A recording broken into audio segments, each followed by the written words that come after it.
그 뱀이 그려져 있는 게 뭐 이유가 있나요? 여러 가지로 해석을 할 수가 있는데 그리스 로마 신화에서는 뱀을 굉장히 신비로운 존재로 생각을 했대요. 이게 겨울이 되면은 땅 속에 들어가서 동면하고 있다가 봄이 되면 다시 나타나서 활동을 하고 그리고 그때 자신이 갖고 있던 허물을 벗어버리고 새로운 모습으로 나타나는 걸 보고 야 이거 그 죽었던 게 새로 살아나는 게 아니냐. 그래서 부활의 이미지를 넣었다고 그래요. 그래서 디오니소스와도 이게 연관이 되는 건 죽었다가 살아난 셈이잖아요. 아 그러네. 예, 아까 설 선생님 저기서 한번 죽었잖아요. 예, 불타서 죽을 뻔했었는데 다시 살아나서 맞아. 그 디오니소스에서 앞에 D가 제우스의 의미도 있지만 다른 뜻으로 두 번이란 뜻도 있대요. 그래서 디오니소스라는 건 두 번 태어난 신. 에우리피데스의 비극 작품에도 제우스가 자신의 그 허벅지에다가 그 아이를 집어넣고 얘가 이제 나왔잖아요. 나온 아이한테 머리에다가 뱀관을 씌워줬다고 그래요. 아 정말요? 그 뱀의 이미지는 역시 부활이겠죠. 그러니까 너는 다시 태어난 것이다. 이런 의미로 뱀관을 씌워줬고 그래서 그 여신도들이 많이 따라다녔다고 그랬잖아요. 마이나데스라고 부르는데 그 마이나데스들의 특징 중에 하나가 뱀을 직접 잡아가지고 그 뱀으로 자신을 장식하는 거예요. 어머. 진짜요? 세다. 걸크러시다. 그래서 그 굿땡에서 그걸 만들면서 뱀 장식이 사실은 그 굿땡의 그 어떤 대표적인 맞아요. 상징적 브랜드라고 맞아요. 그러더라고요. 맞아요. 명품도 이제 알고 들어야 맞아요. 10배의 가치가 더 있고. 또 그리고 또 사서 이렇게 들고 다니면서 이거에 대한 또 스토리를 얘기해 주는 거예요. 그렇죠. 이걸 내가 그냥 드는 게 아니야. 네, 맞아요. 부활이야. 이건 부활이야. 맞아. 근데 저희가 기존의 디오니소스라고 하면은 아이들이 보는 만화책 같은 데에서 보면 약간 푸근한 이미지? 맞아. 근데 아까 선생님 말씀하신 걸 보면 아프로디테도 뺨칠 만큼 정말 아름다운 미모를 가진 남자였다고 하니까 혹시 뭐 그림이나 조각 같은 게 남아있지 않을까라는 생각이 드는데 일단 작품을 한번 보면서 이야기를 나누면 좋을 것 같은데요. 루벤스의 바쿠스라는 작품이에요. 저런 아이고. 느낌이란 말이죠. 안주를 너무 많이 드셨네. 아이고. 보시면은 지금 중년 남성의 모습이고 배불뚝이에. 네. 근데 왜 이런 식으로 이제 화가들이 그림을 많이 표현을 했냐면 우리에게 그리스 신화라고 하는 건 어쩌면 학문의 대상이라든지 아니면 최소한 자기가 관심이 있어서 찾아야 하는 분야이잖아요. 그런데 실제 유럽 친구들에게 있어서는 이게 공부라기보다는 문화 같은 거라고 생각하시면 돼요. 보통 유럽 친구들이 디오니소스가 풍요의 신이자 술의 신이라는 건 알고 있어요. 그런데 다들 원문을 읽어보는 건 아니잖아요. 사람들이 그렇게까지 디테일하게 알고 있는 내용은 아니다 보니까 아마도 디오니소스는 이런 느낌일 거야 라면서 많이 담아내는 모습이라고 생각하시면 돼요. 이건 화가가 제대로 된 원문을 확인하지 못했기 때문에 이런 식으로 표현하는 경우도 있을 거고요. 반대로는 의도적으로 이렇게 그린 걸 수도 있어요.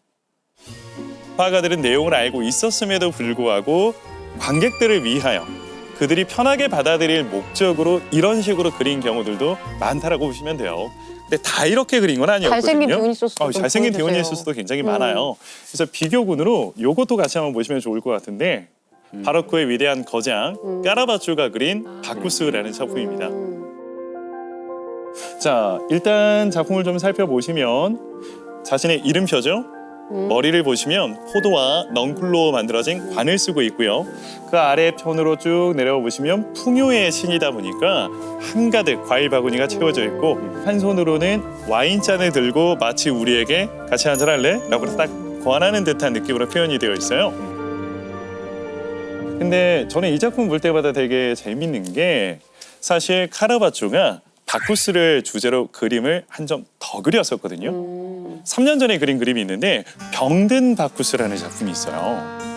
바쿠스가 병들어 있고 얼굴에 이제 황달은 가득 올라와 있고 또 테이블은 잔뜩 비어져 있으며 시들어가는 포도송이를 하나 딱 들고 있는 모습이에요. 그래서 굉장히 상반적인 모습이에요. 사람들이 왜 이럴까, 왜 이렇게 느낌이 다를까라고 확인을 해봤더니 로마의 막 상경을 해서 무명 시절 때 굉장히 힘들었던 자기 모습을 그린 거예요. 자화상. 자기 모습을. 그런데 포도송이를 들고 있는 이유는 디오니소스가 이 포도를 바탕으로 와인을 만들어서 나중에 풍요와 쾌락을 느끼잖아요. 내가 지금은 비록 이렇게 가난하고 힘들지만 이 포도가 영글어 와인이 되듯 나도 언젠가는 성공을 해서 디오니소스처럼 쾌락과 풍요를 누리겠노라. 그렇게 작품이 그려지고 2년 만에 성공을 해요. 그리고 나서 딱 3년 뒤에 그렸던 그림이 이 그림이에요.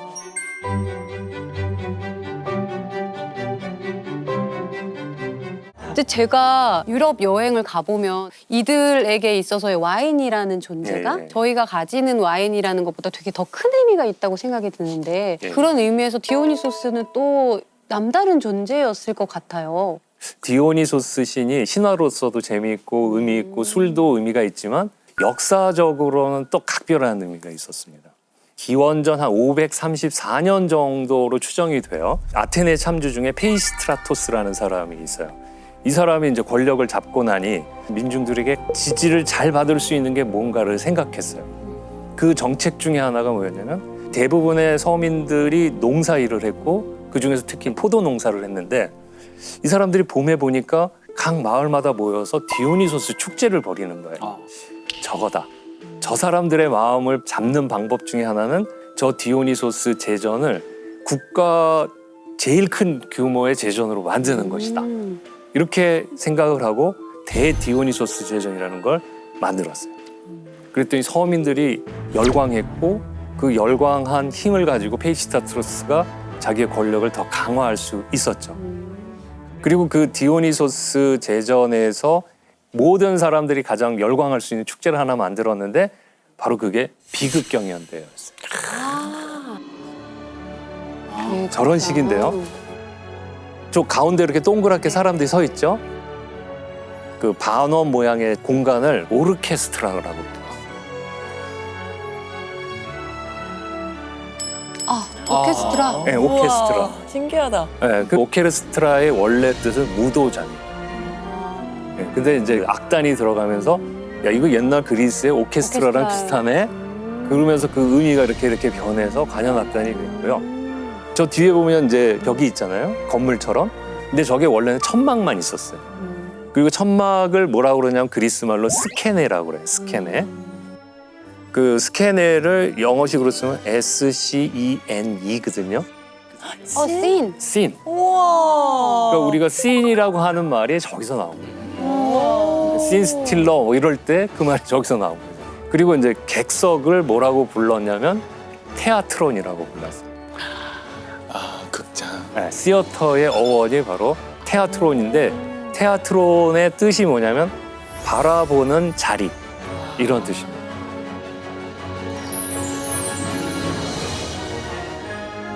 이 그리스 신화, 그리스 문화를 빼면 예.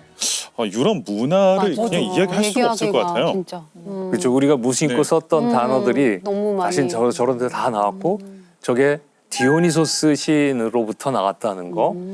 그런 점에서 이제 디오니소스 신이 공연 예술의 주관자다 또는 주창자다 뭐 이렇게 얘기할 수도 있고요. 네.